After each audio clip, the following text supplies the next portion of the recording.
going to move these combs in a tad. Not much, just you go around them. You go around them, it'll be slightly out of view.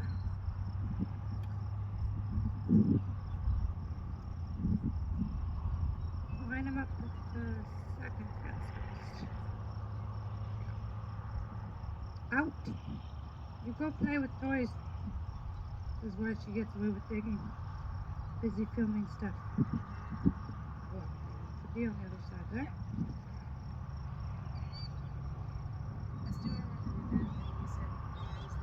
Yeah.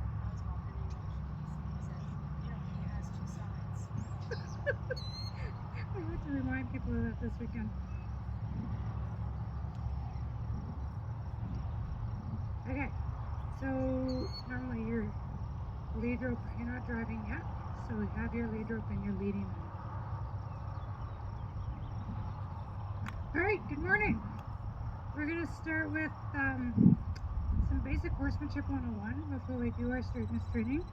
I find it's very important that we have very polite responses in your horse, that they understand a good stop. When within that stop, that they're relaxed, they understand they don't need to move, everything's okay, as long as you have that quiet inner picture. Their job is to just stand there and relax and wait. When you then ask them to go forward, do we have a really good go forward cue? And then if you have a good stop and a good go forward and a good park, standing still, it's going to be a lot easier for us to start shaping the behavior of head down and our stelling and bending. Okay? The next thing when it comes to our work in hand along the rail, developing towards shoulder in and haunches in, we're going to need control of, can we move the shoulders in, can we move the hindquarters? Are they adjustable when we need them to be? So we have already done virtual lessons on our basic horsemanship before we started this little boot camp to do the straightness training. So I'm going to quiz you and just get you to demo what we have worked on your basics of your park, your stop, your go, your turn, and your yield. Okay?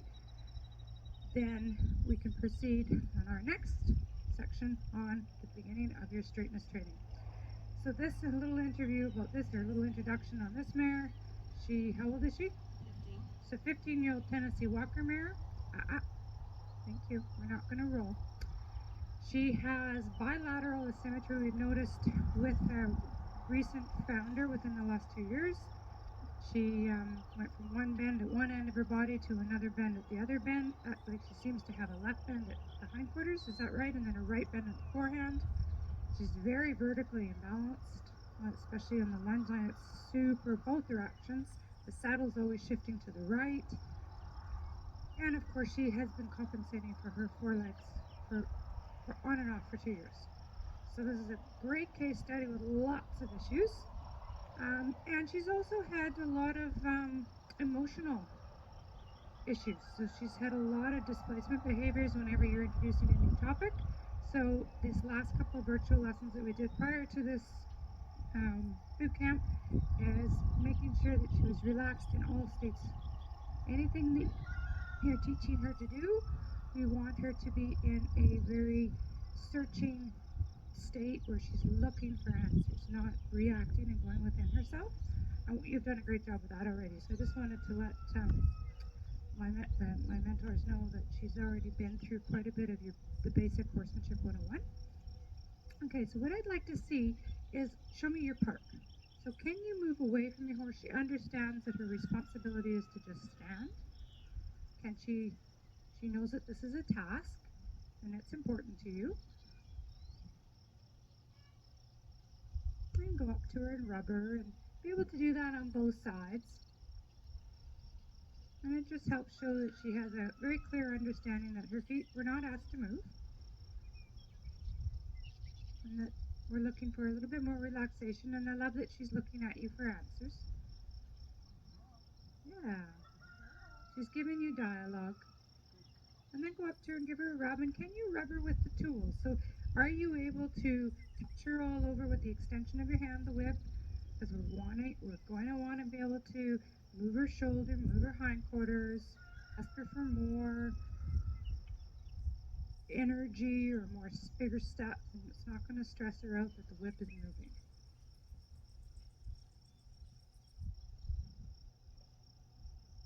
So this is our goal, is to have her very quiet, and she knows you're not asking of anything, so that's great.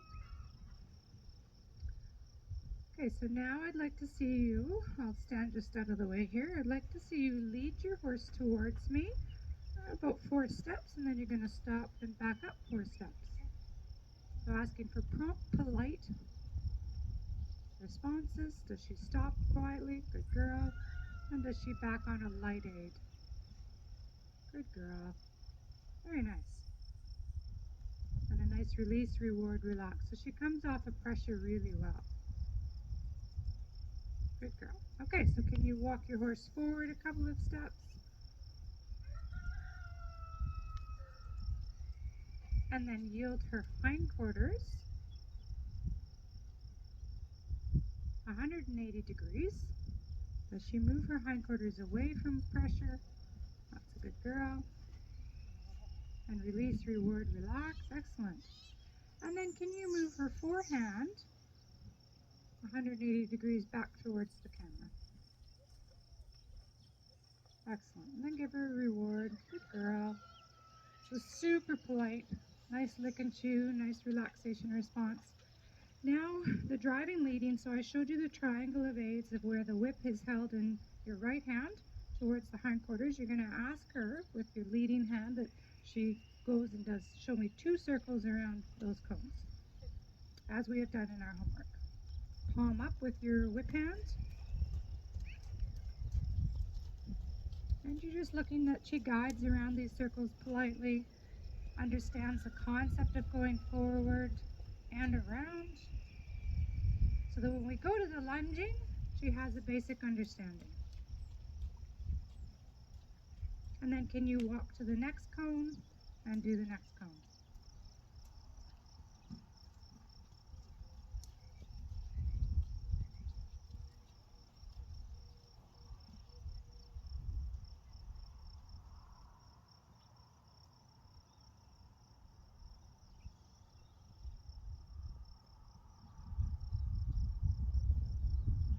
You could relax your whip hand if he's not needing pressure. Don't apply, there you go, don't apply pressure. And then walk backwards back to center. Turn and face your horse. Can you walk backwards and lead her? And halt. Good. And then change sides. And she halts politely, waits for you. Not as sure of you on that side. Not as confident. Yeah. So you're going to show leading again with your lead rope in your left hand, whip in your right hand. Okay, you're going to walk towards me 4 steps. A nice clear signal of walk on. And then does she halt politely? Does she back up politely? 4 steps. So could you, I've shown you to use the whip on her chest. Could you use that on the chest? So there's room for improvement, obviously, like she's understanding, but she's still uncomfortable with you on that side. That's why she's turning to look at you and go, I like you on this side better. Yeah. But the lick and chew shows relaxation. So work that we would want to improve upon on this, progression is, it doesn't have to be perfect, but I would like to see her be able to, on your homework, is to be able to have her very comfortable just stopping beside you, not turning to look. And we can just block her a little bit from turning and rub her all over and let her know, hey, we're okay on this side. Yeah. So what I mean by blocking her is when she turns to face you, again, this is going to be very hard to be straight, work on straightness if she's crooked. Yeah. Come on, sweet. Good girl. So if I'm leading her, good girl, and I go to stop, I could block her lightly. Okay. And just go, so just use this hand just to block her nose from turning, and then I come into here and I do a release, reward, relax, and say, hey, what's wrong? How come you don't like me over here? I'm the same person. And then I regroup and carry on. Okay? So the next thing is, could you show me a turn, 180-degree turn on the forehand so we know that we can move her right hind?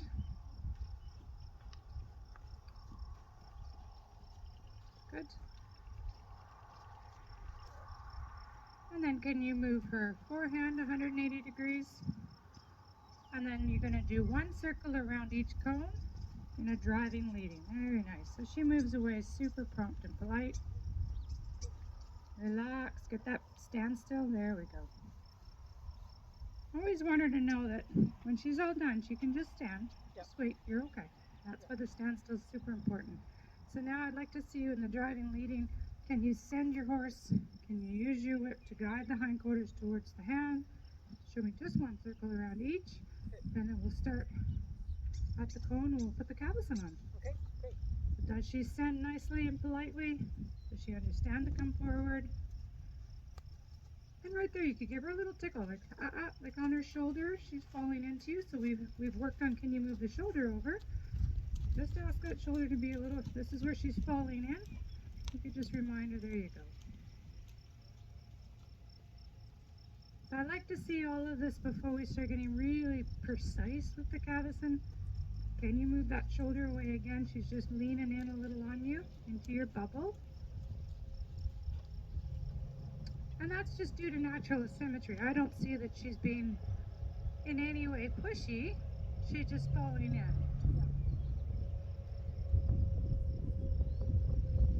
And that's really nice. You could give her a voice cue of like, good girl, you're on the right track.